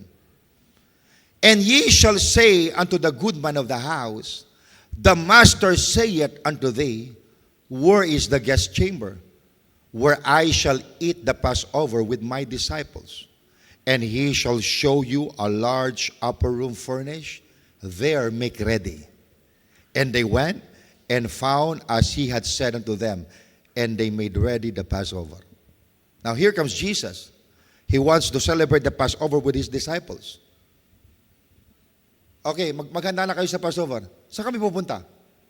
Ang sabi ng Panginoon, pumunta kayo sa ganitong lugar, meron kayong mamimit na tao, meron siyang dalang pitcher, okay? Diba? At merong good man of the house, ililid niya kayo. So sinabi ng Panginoon yung mga mangyayari. Nakuha natin? What was this? God is showing us that God can arrange things in our life. Alam ng Panginoon kung sino yung mamimit mo. Ito hindi pa nila na-meet yung taong ito. Sinabi ng Panginoon, meron kayong mamimit na tao na meron dalang pitcher. God knows who you shall meet. Kung anong araw, at maging yung sasabihin nila sa iyo, alam ng Panginoon. Amen. And the people you meet in your life is not by mistake. It was not by chance. Amen. Because God is in control of our life. The Lord has pre-planned our life. Kung gusto ka bigyan ng Panginoon ng malaking transaction, kayang gawin ng Panginoon yan. Ikukonekta ka niya sa tao na kailangan mo. Hindi nagkataon yon pagkat gusto lamang na i-bless ka pa ng higit ng Panginoon. Oh my. What is this? This is divine connection. These are destiny helpers. Sa 1 Samuel 10:3-4, ito kausap ni Samuel si Saul. Okay? Nang siya'y pauwi na, sabi ni Saul sa kanya, "Then thou shalt go on forward from thence, and thou shalt come to the plain of Tabor, and there shall meet thee 3 men going up to God to Bethel, one carrying 3 kids, and another carrying 3 loaves of bread, and another carrying a bottle of wine, and they will salute thee, and give thee 2 loaves of bread, which thou shalt receive of their hands." Could you imagine that? Sinasabi ni Samuel yung mangyayari. Okay, kung ikaw na ipauwi, meron ka masasalubong na 3 tao sa lugar na ganito. May doon silang dalang 3 kids, meron silang 3 loaves of bread, meron silang bottle of wine, at yung 2 loaves of bread ibibigay sa'yo. Pati yung ibibigay kay Saul, sinabi ni Samuel. At kung ilan yung ibibigay sa kanya. Kaya nang ibinigay kay Saul yun, hindi niya sinabi, dapat 3, hindi 2 lang yung sinabi ni Samuel eh. Amen. So you are given, so what are you given is your portion. At sino nag-prearrange ng mga bagay na yan? It is God, because God works through men. Nang namatay si Jesus Christ, walang paglagyan ng kanyang body. Sinong ginamit ng Panginoon? Si Joseph of Arimathea. Meron siyang, amen, doon, graveyard na hindi pa nagamit. Doon, pinagamit niya kay Jesus Christ. Because God can provide all the things that we need. Even the devil has been used by God. Amen. Even your sickness has been used by God. Dahil sa iyong karamdaman, you saw the power of God. Dahil sa iyong karamdaman, you could say, I know my Redeemer lives. Praise God. God's unmerited favor. There was a time Joseph interpreted the dreams in a prison level. Alam niyo si Joseph, meron siyang gift of interpretation of dreams. Yung butler at baker nandun, kasama niya sa prison house, nagkaroon sila ng panaginip, he interpreted the dream. But where was Joseph? He was in the prison. He was using his gift in a prison level. Tama ba? So he interpreted the dreams in the prison level, but God knows how to shape your level. You shall not always be at low levels. Do you believe that? You shall not always be at low levels. You are only trained in the low level for the greater level. Kung dati-dati, nag-i-interpret lang siya ng dream in a prison level, dumating yung araw, he was standing in the court of Pharaoh, interpreting the dream from prison level to a royal court level. Do you see that? But there is someone who had to remember Joseph. Tama? Yung butler na naalala niya si Joseph, pagkat si Pharaoh hindi niya kilala si Joseph. Hindi niya alam kung anong gift na meron kay Joseph. Tama ba? Meron siyang dream, wala makapag-interpret. Pero merong tao doon, hallelujah, na ginamit ng Panginoon to connect Pharaoh to Joseph. Amen. Para ma-fulfill yung plano ng Panginoon kay Joseph. God made the divine connection na itong butler na itong may kulong para makilala niya si Joseph. Amen. Kaya sa time na binigyan ng Panginoon, amen, ng panaginip si Pharaoh, maalala ng butler, ipakilala niya si Joseph. Who is making that divine connection? It is God. Amen. But si Pharaoh, he did not know how gifted this man was. There is an office where you are needed, but they don't know you. But God will use someone in that office. Meron kang butler to make a connection. Amen. And your name will appear into places where you cannot stand. If God forgot Joseph forever, He will spend more time operating in low level, prison level. Kung kinalimutan ng Panginoon si Joseph, andun lang siya sa prison level. But because it was a global gift, God has to say, I'm going to make a global platform for Joseph. Hindi lamang siya makikilala sa prison house. Hallelujah. Makikilala siya. Amen. Hindi lamang sa Egypt, sa iba't ibang lugar. Because he will be the prince of Egypt. Next to the king. God works through people. And if you want to see a blessing, be a channel of blessing yourself. Maging blessing ka na. Now, God moves when we declare something. Habang tayo nagkakaroon ng declaration, merong ginagawa ang Panginoon. And there is someone who is going to be used by God. It's not always angels, Gabriel or Michael. It could be human being that God is going to use. Amen. Do you believe that? Now,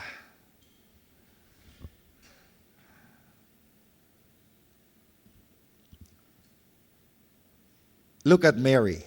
Sabi ni Gabriel sa kanya, blessed are you among women. Nang dineclare yun ni Gabriel sa kanya, kung isipin nyo, mahirap lang si Mary, di ba? He didn't have a lot of money, much money. Pero sabi ni Gabriel, he is blessed.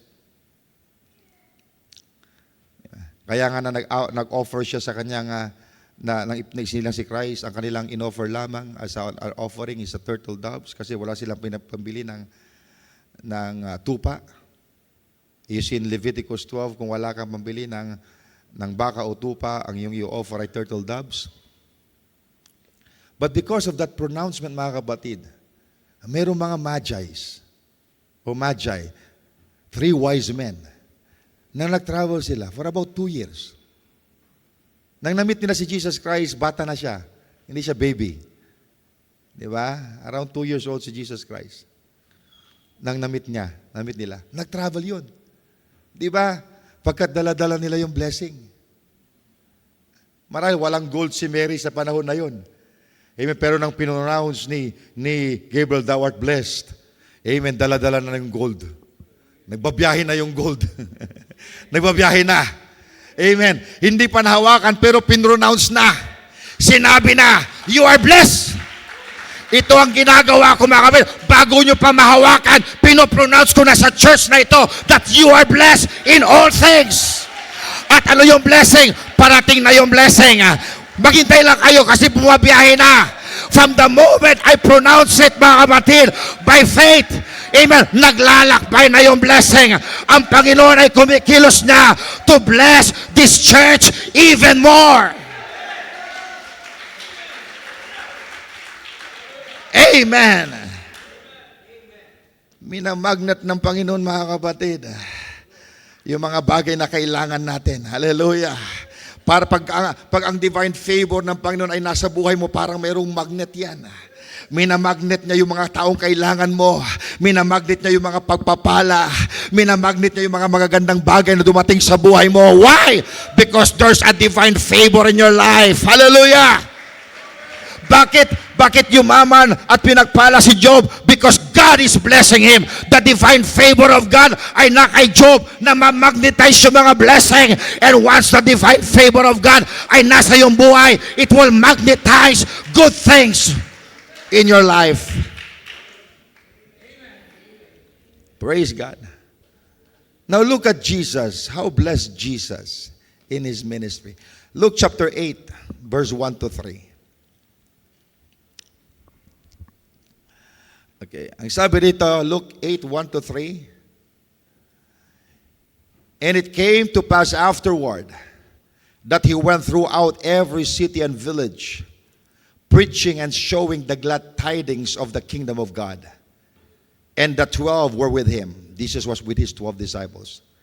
And certain women, which had been healed of evil spirits and infirmities, Mary called Magdalene, out of whom went 7 devils, and Joanna, the wife of Chuza's Herod's steward, and Susanna, and many others, which ministered unto him of their substance. Nakita niyo yan? Maging sa ministry ni Christ may mga supporters. I'd like to read that in another translation, Luke chapter 8. Yung part lang na last part. Ang sabi dito, okay, and many others who were contributing from their own resources to support Jesus and his disciples. I'm showing you destiny helpers. Maging si Jesus Christ, may mga ginagamit doon, okay, na mga women na mag-sustain out of the resources, sinusustain nila ang pangangailangan ni Jesus at ang kanyang mga disciples. At sabi nito, and Joanna, the wife of Chuza, Herod's steward. Ito'y tauhan ni Herod. Steward ni Herod, the wife of Chuza, na ginagamit ng Panginoon and many others. Sabi nito, so nakita natin, God was using people in Herod's house to minister in Jesus' ministry. Yung wife ni Chuza na steward ni Herod, ginagamit ng Panginoon. And Susanna and many others. Maybe si Herod ayaw niyang tulungan si Jesus. Marahil yung husband, marahil si Chuza na husband ni Joanna, ayaw niyang tulungan si Jesus Christ.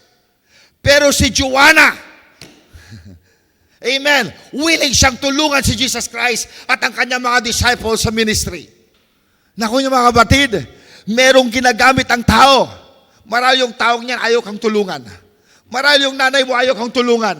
Marahil yung kapatid mo ayaw kang tulungan. Pero merong gagamitin ng Panginoon na willing na tumulong sa iyo. Kaya mga kapatid, huwag mong bilangin yung ayaw tumulong sa iyo. Merong gagamitin ng Panginoon na tutulong sa iyo. My goodness. Amen. You see, even Jesus Christ, meron siyang destiny helper sa kanyang ministry. Amen. Be the answer to a person's prayer, and God will also use someone as the answer to your prayers. Tandaan natin, God works through men. Pero hindi ibig sabihin yan, hahanapin mo kung sino yung taong yun. Sino kaya yung gagamitin ng Panginoon? Ito kaya yung brother na ito.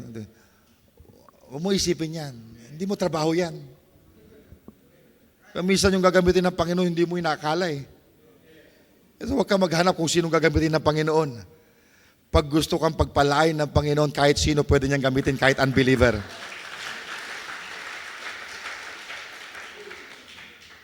Amen. We serve a supernatural God.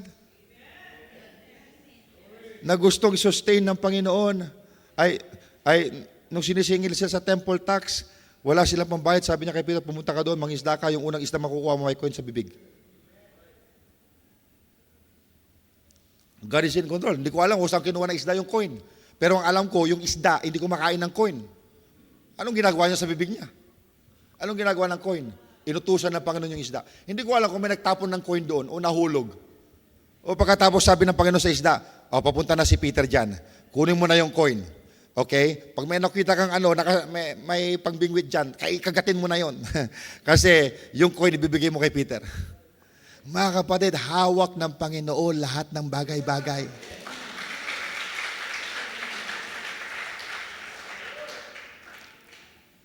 Meron tayong mga destiny helpers. Meron mga divine connection. Maybe I'm finished already. Maybe I just want to give maybe a little testimony in my personal experience. Because in my experience, I could say na napakaraming ginawa ang Panginoon. But one thing that I could share to you, naalala ko when I went to Bahrain, okay, I went there through a visit visa which lasted only for 3 months. 1 month, wala pa akong nahanap na trabaho. 2nd month, wala pa rin. Sabi ko, Panginoon, 3rd month na ito. Okay, last na yun na pagre-renew kasi 1 month lang yung visa, i-renew mo 3 beses hanggang 3 months. Lord, if you want me to stay here para may share yung message dito, give me a work before 3 months expires. Binigyan ako ng Panginoon ng trabaho. Nagkaroon ako ng trabaho doon. I work in academy. Nag-transfer ako sa isang school. Then, naisip ko na bakit hindi na ako mag-full-time sa ministry so I could do more. Kaya naalala nyo, when I was working there, and at the same time doing the ministry, nakakauwi lang ako usually December. Mayroon tayong convention, pinag-preach ako ni Daddy. Then, so, I believe it was the Lord that placed in my heart na pushing me na mag-full-time sa ministry because I was working at that time. At yung season na yon, yung semester na yon sa school, ibinigay sa akin yung mga grade, yung section D, section E, mga section C, yung mga pasaway ng mga estudyante. Yung masyado ako na-stress.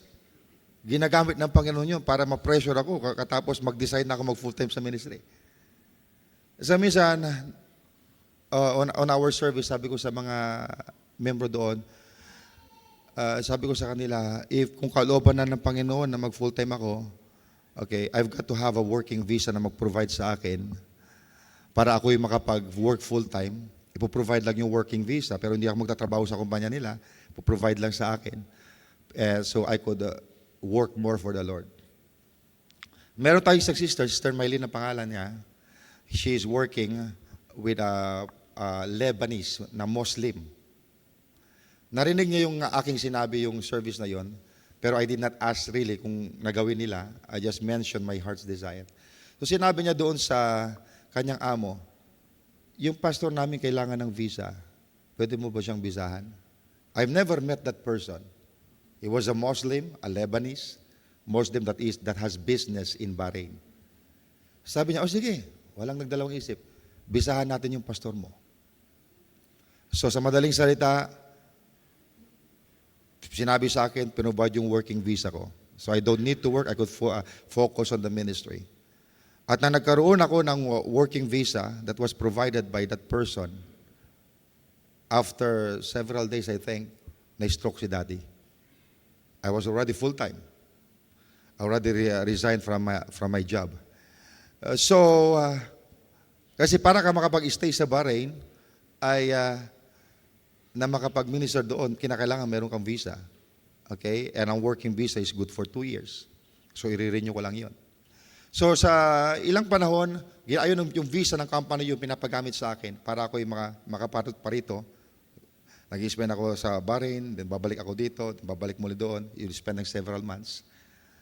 Then, one time, kasi maraming business yung Lebanese na yon, yung next na nag-renew ako, pinagamit niya yung visa doon sa kanyang printing press.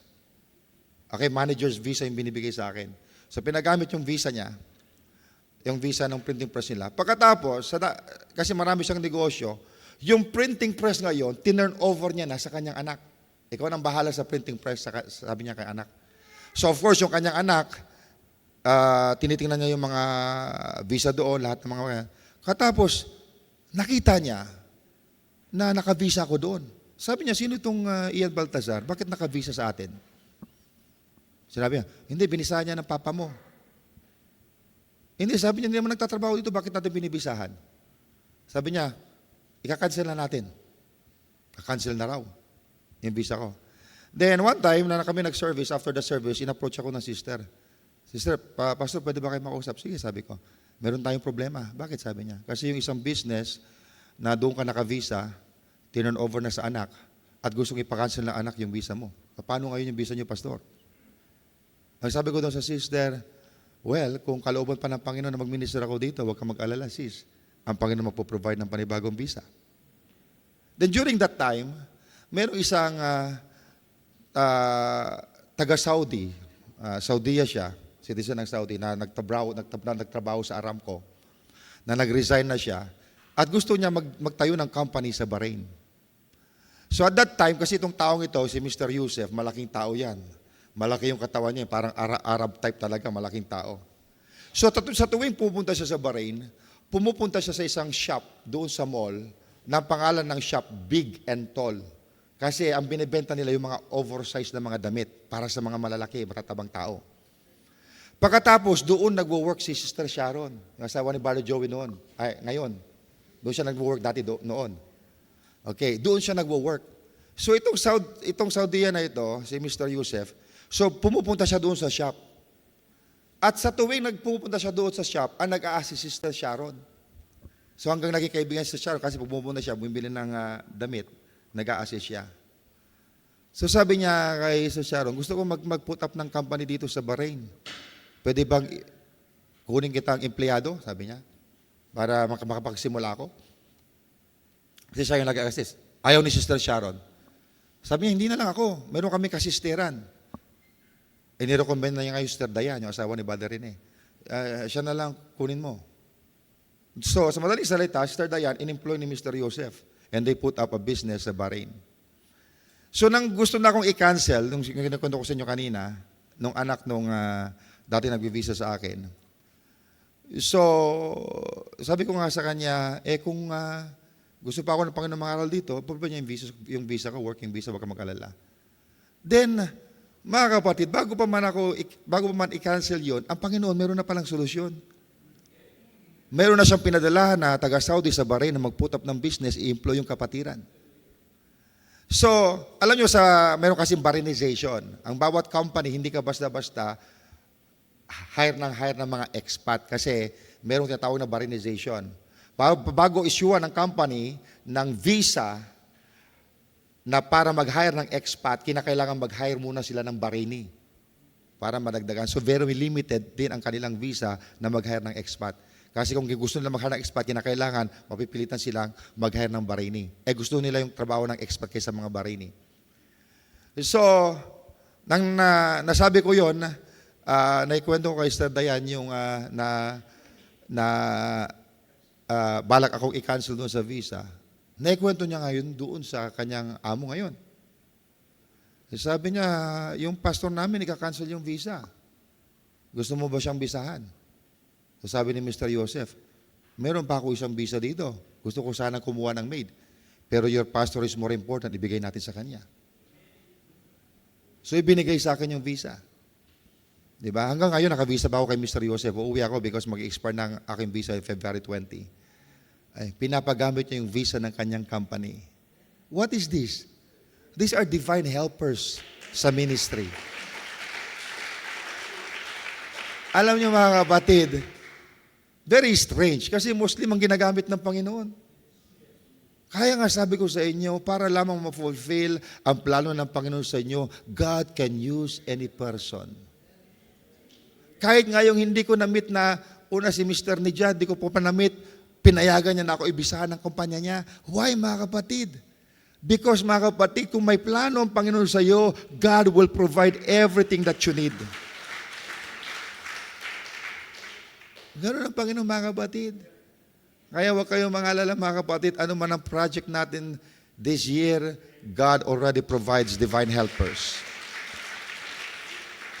Bago pa magkaroon ng problema na ika-cancel yung visa ko, meron ng solusyon na ginagawa ang Panginoon, hindi ko alam. Ganun ang Panginoon, mga kapatid. He works behind the scene. Magtiwala lamang kayo sa Panginoon. Hindi tayo pababayaan ng Panginoon.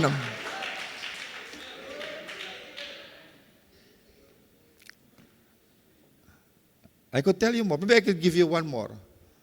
Alam nyo, nang pinlano natin pa-aircon itong church, nagkaroon ako ng problema. Kasi bumili na tayo ng ilang units. Pero hindi pala kaya ng kable natin. So magpapalit tayo ng wiring. So kinakailangan pala, mag-apply ako ng sarili nating transformer. Kaya meron tayong transformer dyan sa harapan. Diba? So pumunta ako sa Decorp, kinuha ko yung mga requirements. Okay, para makapag-apply tayo ng transformer. Kasi nakabili na tayo ng aircon units, hindi natin makabit. Hindi naman tayo pwede mag-install ng mga cable kung walang transformer. So, nilalakad ko yung mga kailangan para makabitan tayo ng transformer. Pinipare ko lahat ng kailangan. Ang problema ko, isa sa mga requirement na hinihingi sa akin, yung titulo ng lupa dito sa kinatitirikan ng church. Wala akong hawak. Ayaw ko magsalita, naka-online tayo. May hawak yung iba. Hindi ko ma-provide. Paano yun? Nakabili na ng mga units ng aircon. Hindi may process yung application ko kasi kulang yung requirement ko. So, aburido ako. Naisip ko. Kaya, paano yan? Hindi naman pwedeng makiusap ako. Kinasuhan nga tayo, kakausapin mo. Ano yung gagawin ko? Tinawagan ko nga yung attorney natin. Attorney, meron akong problema. Ano yung problema mo? Kasi nag-apply ako sa Decorp ng transformer, kinakailangan daw yung titulo ng lupa. Paano gagawin ko dyan? Alam mo naman yung sitwasyon. Sabi niya, ay, ganun ba? Huwag ka mag-alala kasi yung asawa ko, manager sa Decorp. Tatawag ko na lang. Ano yung mga kapatid? Divine connection. Kaya huwag kayong mag-alala, mga kapatid. God has a divine connection. Amen. Kahit yung mga parang hindi na mangyayari kasi mayroong hadlang, kayang tanggalin ng Panginoon yung sagabal. Because God can connect you to the right person. God can send destiny helpers para matupad mo yung ipinapagawa ng Panginoon sa iyo.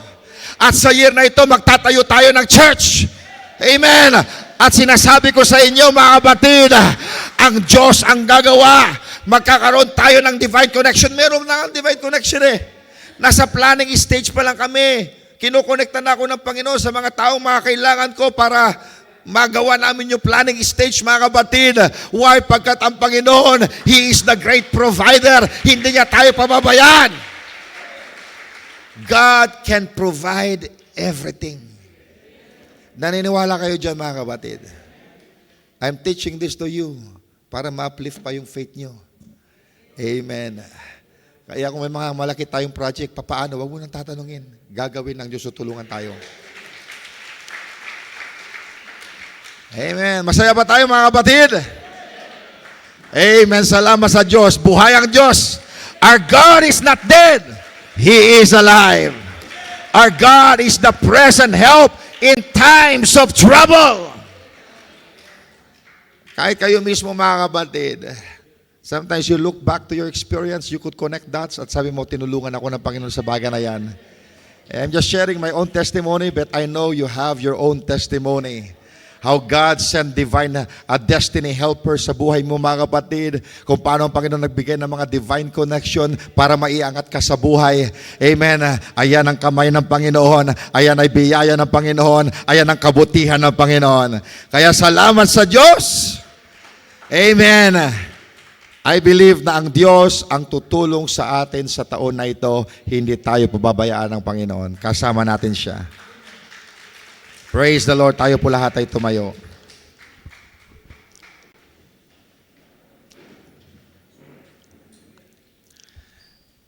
Amen. Napakabuti ng Diyos. Amen. The Lord is good. I am blessed, I am blessed, I am blessed. Amen. We are truly blessed. Amen. Tayo manalangin sumandali sa Panginoon.